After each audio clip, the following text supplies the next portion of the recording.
मित्रों, आज दिनांक 6 सितंबर 2020 दिन रविवार को श्वेता मिश्रा यूट्यूब चैनल पर आप सभी का हार्दिक स्वागत है। दोस्तों, हमारे यूट्यूब चैनल पर विद्यार्थी जीवन से संबंधित सभी खबरें होती हैं जो कि ऑथेंटिक होती हैं। ऑथेंटिक न्यूज़ के लिए आप श्वेता मिश्रा यूट्यूब चैनल को लाइक, सब्सक्राइब, शेयर और कमेंट करें।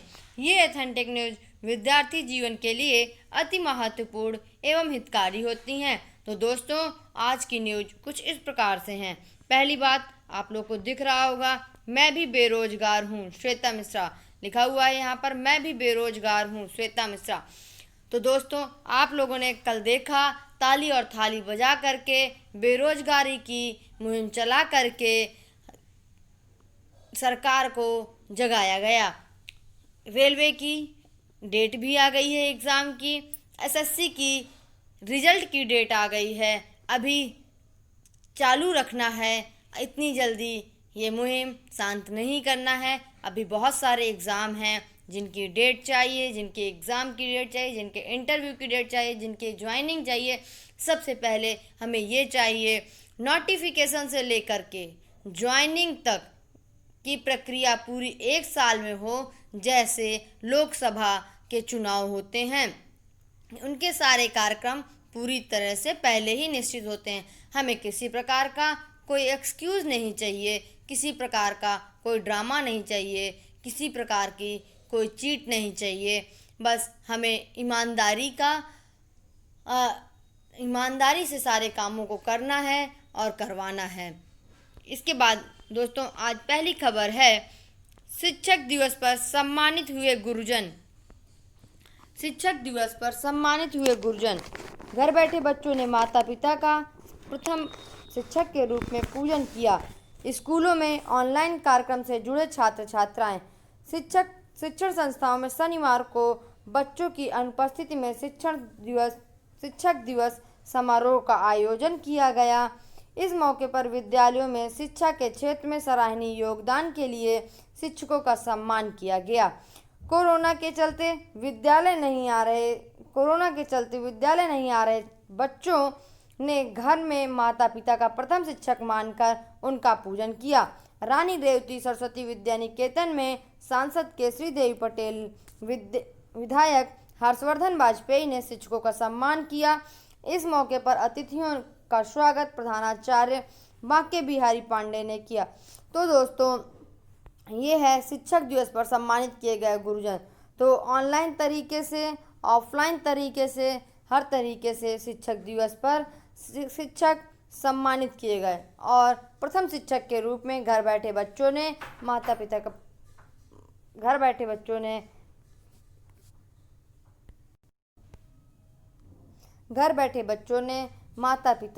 प्रथम शिक्षक के रूप में पूजन किया। इसके बाद दोस्तों, दूसरी खबर है, अल्पसंख्यक संस्थानों में शिक्षक भर्ती पर सुप्रीम कोर्ट ने यूपी सरकार से मांगा जवाब।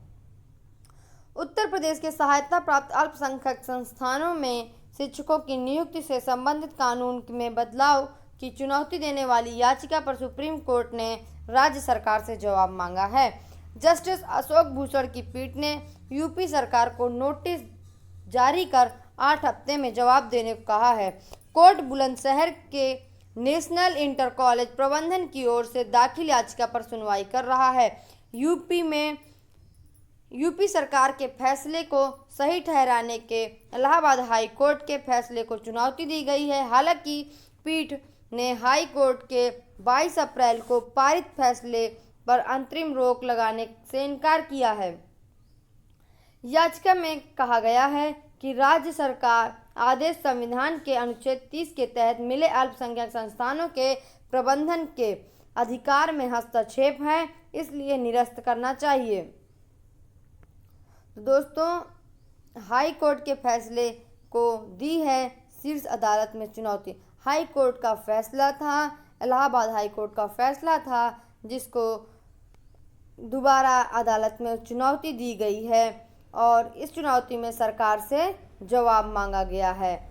और यह अल्पसंख्यक संस्थानों के प्रबंधन के अधिकार में हस्तक्षेप है। सरकार ने बताया है कि अनुच्छेद 30 के तहत मिले अल्पसंख्यक संस्थानों के प्रबंधन के अधिकार में हस्तक्षेप है, इसलिए इसे निरस्त करना चाहिए। तो कोर्ट ने 8 हफ्तों में सरकार से जवाब मांगा है। इसके बाद दोस्तों अगली न्यूज़ है, सरकारी पदों के लिए भर्ती पर रोक नहीं। सरकारी पदों के लिए भर्तियों पर कोई रोक नहीं। वित्त मंत्रालय ने साफ किया है कि सरकारी पदों के लिए की जाने वाली भर्तियों पर कोई रोक नहीं लगाई गई है। मंत्रालय ने शनिवार को ट्वीट कर कहा, SSC, UPSC, railway recruitment board आदि के जरिए भर्तियां पहले भी होती थी और अब भी होती रहेंगी, पहले की भांति ही अब भी होती रहेंगी। ये ट्वीट मंत्रालय के व्यय विभाग की तरफ से 4 सितंबर को जारी किए गए सर्कुलर पर सफाई देने के मकसद से किया गया है। सर्कुलर के बारे में कहा गया है कि वो पदों के निर्माण के लिए आंतरिक प्रक्रिया से संबंधित है। यह किसी भी तरह से भर्ती को प्रभावित नहीं करता है।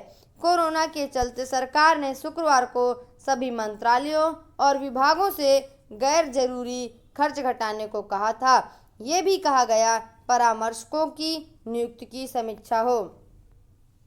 तो दोस्तों इसमें सफाई देते हुए हमारे वित्त मंत्रालय से एक नोटिस जारी हुई है कि किसी भी प्रकार की, शनिवार को ट्वीट किया गया है, मंत्रालय ने शनिवार को ट्वीट कर कहा है कि एसएससी, यूपीएससी, रेलवे रिक्रूटमेंट आदि भर्तियां वैसे ही जारी रहेंगी जैसे पहले जारी रहती हैं। इन पर किसी प्रकार की कोई रोक नहीं है। इसके बाद दोस्तों अगली खबर है, चयन बोर्ड अब नहीं कर सकेगा भर्ती शून्य। ये तो माध्यमिक कॉलेजों के लिए बहुत अच्छी खुशखबरी है। शिक्षकों के चयन के लिए नियमित भर्ती कराए जाने का आदेश। 10 वर्षों में केवल 3 भर्तियां। 10 वर्षों में केवल 3 भर्तियां। आप देख रहे हैं चयन बोर्ड ने इधर के वर्षों में देखिए 2011, फिर इसके बाद 2013 और फिर इसके बाद 2016 में प्रवक्ता व प्रशिक्षित स्नातक शिक्षकों की भर्तियां निकाली, यानी 10 वर्ष में केवल 3 भर्तियां हो सकी, जबकि कॉलेजों से शिक्षक नियमित अंतराल पर रिटायर हो रहे हैं। 2019 में भर्ती निकालने के लिए चयन बोर्ड ने कोर्ट में हलफनामा दे दिया है, लेकिन उसकी राय अभी देखी जा रही है। तो दोस्तों चयन बोर्ड में जिस प्रकार 10 सालों में 3 भर्तियां हुई हैं वो भी पूरी नहीं हुई हैं, अभी तक पूरी नहीं हुई हैं।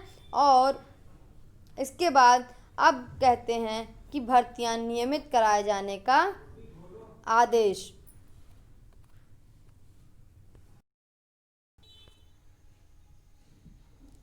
तो दोस्तों प्रदेश में बेरोजगारों के लिए बड़ी खुशखबरी है। माध्यमिक शिक्षा सेवा चयन बोर्ड उत्तर प्रदेश अब भर्ती शून्य नहीं कर सकेगा, बल्कि उसे प्रधानाचार्य, प्रवक्ता और प्रशिक्षित स्नातक शिक्षकों को की नियमित चयन करना ही होगा। शीर्ष कोर्ट के आदेश से एडेड माध्यमिक कॉलेजों में तदर्थ शिक्षकों की नियुक्ति की नौबत नहीं आएगी और पठन पाठन भी प्रभावित नहीं होगा। इस आदेश से चयन बोर्ड को जल्द भर्ती निकालनी होगी। ज्ञात हो कि एक शिक्षक भर्ती इसी माह घोषित करने की तैयारी है। सूबे में 4500 से अधिक अशासकीय सहायता प्राप्त माध्यमिक कॉलेजों के लिए प्रधानाचार्य, प्रवक्ता व प्रशिक्षित स्नातक शिक्षकों के चयन का जिम्मा चयन बोर्ड ने लिया है। इधर 4 वर्ष से चयन बोर्ड ने कोई नई भर्ती घोषित नहीं की है, जबकि कॉलेजों में लगातार शिक्षक सेवानिवृत्त हो रहे हैं और बड़ी संख्या पर पद भी खाली हो रहे हैं। इसी का लाभ उठाकर कॉलेज प्रबंधक तदर्थ शिक्षकों की तैनाती करते आ रहे हैं। शीर्ष कोर्ट ने 26 अगस्त को तदर्थ शिक्षकों की विनियमितीकरण मामले की सुनवाई करते हुए अहम फैसला दिया है। फैसले में कई निर्देश में सबसे अहम नियमित शिक्षकों का चयन होना है। बोर्ड भर्तियां घोषित करने में आनाकानी करता आ रहा है, इससे प्रतियोगी छात्रों में नाराजगी भी है। तो दोस्तों आप देख रहे हैं, अब कह रहे हैं कि जो माध्यमिक शिक्षा सेवा चयन आयोग है वो प्रतिवर्ष भर्तियां निकालेगा। ये जो मैनेजमेंट अपनी मनमानी करते थे, अपने अनुसार शिक्षकों को भरते थे, तो अब वो नौबत नहीं आएगी। अब चयन बोर्ड को हर साल प्रधानाचार्य, प्रवक्ता एवं प्रशिक्षित स्नातक शिक्षकों का चयन तो करना ही होगा।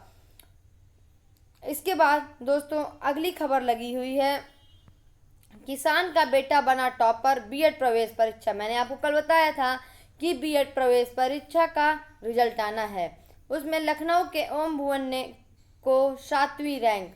लखनऊ विश्वविद्यालय की ओर से आयोजित बीएड संयुक्त प्रवेश परीक्षा में किसान के बेटे पंकज कुमार ने अपनी प्रतिभा का परचम लहराया है।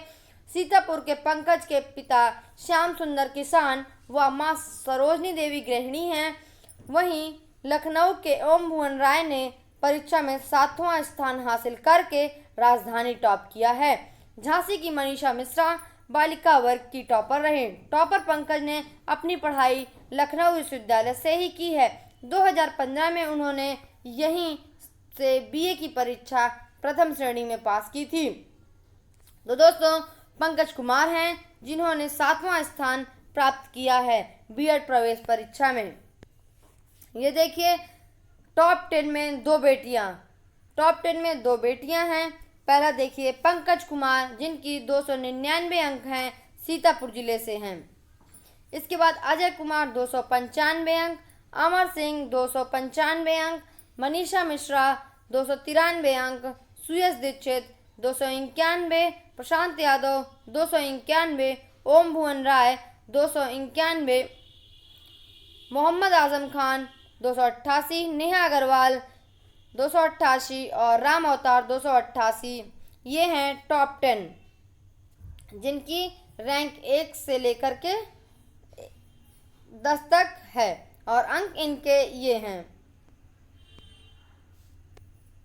इसके बाद अगली खबर है, पॉलिटेक्निक प्रवेश परीक्षा का एडमिट कार्ड जारी। मैंने आपको पहले बताया था पॉलिटेक्निक की प्रवेश परीक्षा होने वाली है।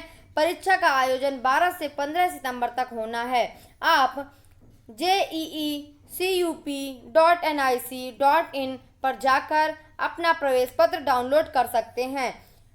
यह परीक्षा 12 सितंबर को ऑफलाइन तथा 15 को ऑनलाइन परीक्षा होनी है। इसके बाद दोस्तों अगली खबर है, अल्पसंख्यक संस्थानों में शिक्षक भर्ती पर सुप्रीम कोर्ट ने यूपी सरकार से मांगा जवाब। इसको मैं आपको पहले ही बता चुकी हूँ कि अल्पसंख्यक संस्थानों के लिए यूपी सरकार से 8 सप्ताह में मांगा गया है जवाब। जिसके बाद सूबे में प्राथमिक विद्यालयों में 69,000 भर्ती के पदों को छोड़कर 91,533 पद रिक्त। परिषदीय स्कूलों में शिक्षकों के 1,41,000 पद खाली हैं।